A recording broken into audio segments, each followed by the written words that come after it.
In some of our topics that we've been discussing, we've focused on uh, data and analytics. One of the things we haven't really touched upon is the role of emotion when it comes to leadership and really excelling in our own personal performance. So you may have heard some terms such as being grounded or being centered. They come in all different types of phrases that you may have been exposed to. The psychologist Faye Mandel came up with a fairly simple model where she calls that being in the I am. Where I'm grounded in the moment, if you will. And really, one of the things that she wanted to make clear is that all human beings experience some type of emotion. For example, all humans show some level of anxiety. And, how do you know that you're anxious? Where does it appear when you're feeling anxious? How does your body feel anxiety? You may experience things like sweaty palms, for example. So, understanding that that is part of who we are, that we all get anxious, recognizing that to say, hey, I am anxious and I wonder why, would be a sort of great way to use this strong human data that we're exposed to. Our emotions, they're very powerful in what they tell us.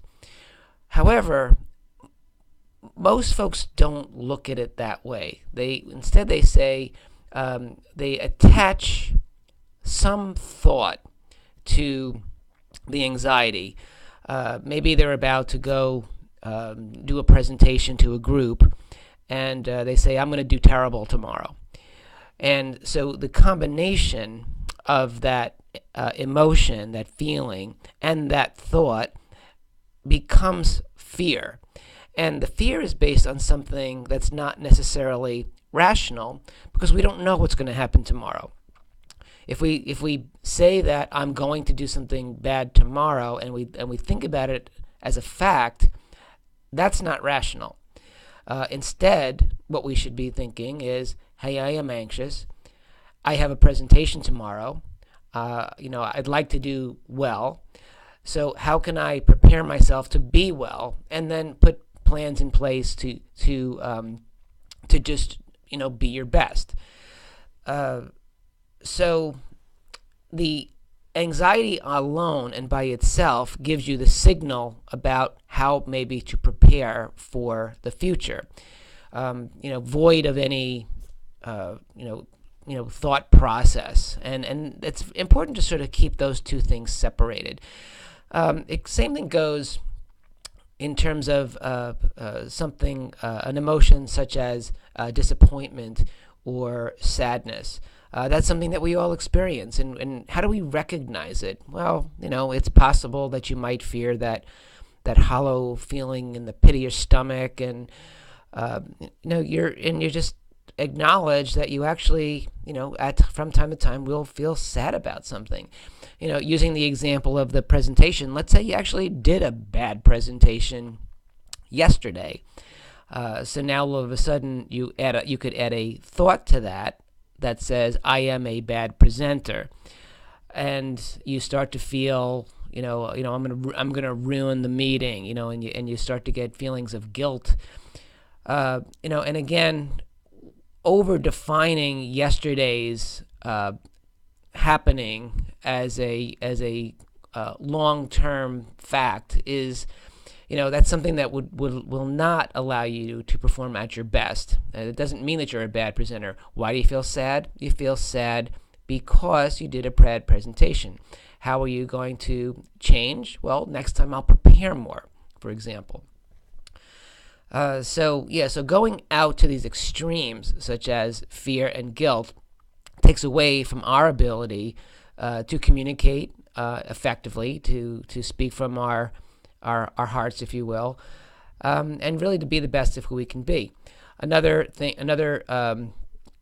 area would be frustration. That's another emotion that we all feel from time to time. And where do you feel frustration in your body? Your body tells you when you're frustrated, and you'll feel that stiffness in the back of your neck or in your shoulders or something along those lines. And let's say, again, using the presentation example, let's say you have somebody who seems to be a heckler in the room, and they're getting in the way of your presentation or what it is that you want to accomplish. So the thought that you might add to this frustration would be, that person's trying to ruin my presentation. That person's being annoying. And that frustration can escalate into anger. What more likely should happen is to name the frustration before you put a thought on top of it, and say, maybe I should take a break. Maybe I should pull this person aside and ask them what's going on. Is there something wrong? And have a conversation with them, and see if you could work it out. So again, the basic emotions of disappointment, anxiety, and frustration, this is something that we all experience. Actually, I would say often, not just from time to time. I would say often. And we sort of, by putting thoughts, onto these things, and making things seem factual that may not be factual and probably are not factual, we're putting ourselves into extreme, emotional circumstances. We start to distort things. So it's better to recognize these emotions in a pure way and kind of get deep into yourself to find out, why do I feel anxious? Why am I frustrated? Why am I sad? Why am I disappointed? And then come up with strategies about how, understanding these emotions can help you prepare and be a better performer, a better leader, a better communicator. So I thought that would be an interesting topic to throw at you today, in conjunction with all the other things we've been talking about. And I'd love to get your thoughts and reactions on this particular concept. Thank you.